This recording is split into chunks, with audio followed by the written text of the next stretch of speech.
So welcome to Sunday Stitch, and on this particular Sunday I'm doing make ones.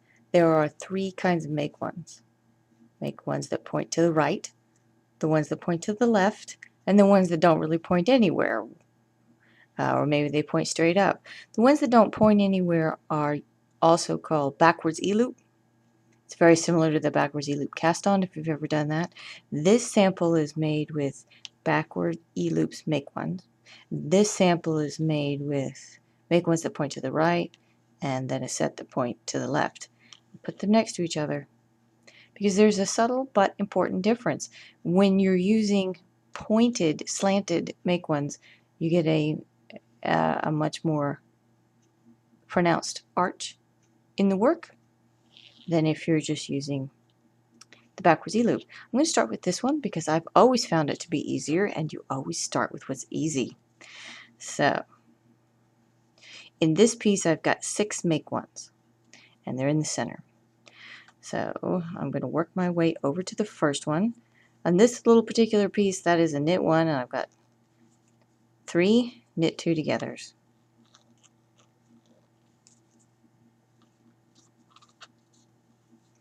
And 3. Now we'll do a backwards E-loop make one. I'm going to work this half with my right hand and the next half with my left. If you were just doing a yarn over, it would look like that. But a backwards E-loop is you take the yarn and twist it and loop it over your right needle so that when you pull it tight, you get what looks like a cursive E around the right needle. Let me show you that again. Take the working yarn, give it a little twist, and loop it around your right needle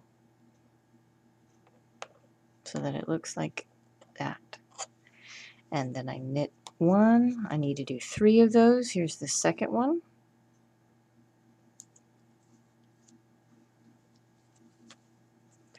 And the third. Okay, now I'm going to switch to my left hand, regular knit 1, and to do the backwards E-loop with your left hand, you do the same twist and lay it over like that. Take it off, twist, and lay it over the right needle. And then a regular knit 1 and a make 1, knit 1, and my last make 1 here, just like that. Now to finish this off, I'm going to do 3 slip knits.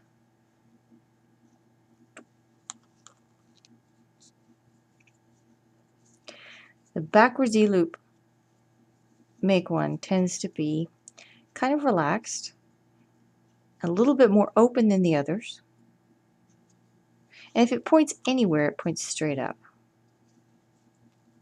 So that's finished with a knit 1, and let me stretch that out so you can see where all those make ones are.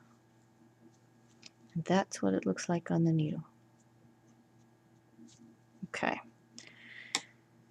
But sometimes you need to have make ones that point to the left and to the right, just like you need to have decreases that point to the left and to the right. This one starts the same way with 3 knit 2 togethers. Knit 2 togethers point to the right. So I've paired this side up with my pointing to the right make ones, and here's how you do those. This would be in a pattern, it would be called make 1 R, M1R, make 1 to the right. Take your left tip and you're going to pick up this bar that runs between the last stitch and the next stitch on the row below. To make 1 right, we pick it up like that. What I mean is you pick it up from behind to the front. And notice how it looks like a crooked stitch.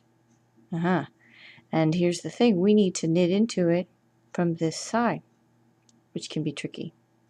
The more you tug on it, the harder it is to get in there, like that. So I don't even try.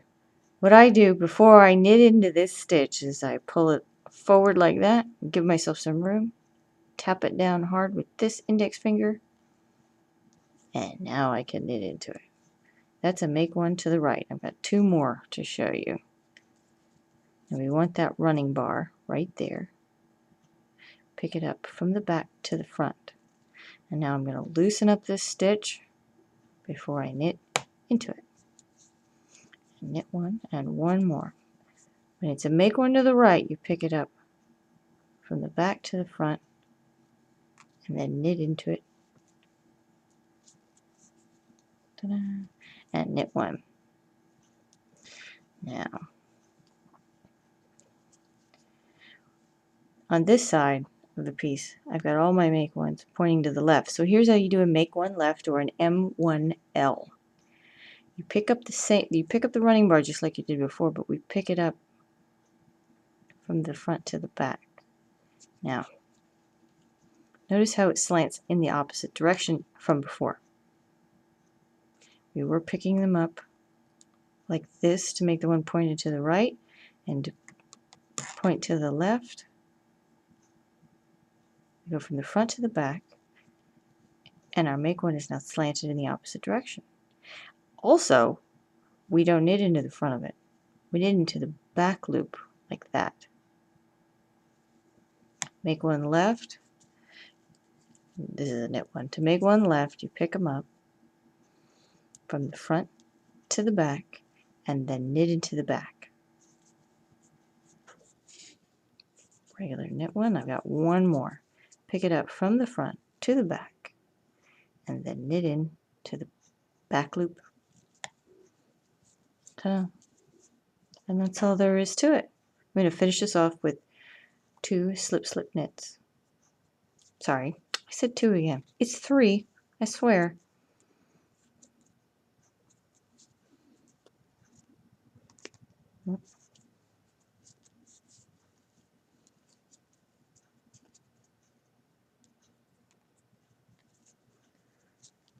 And then I knit one at the end. Now, stretch this one out. These make ones are there.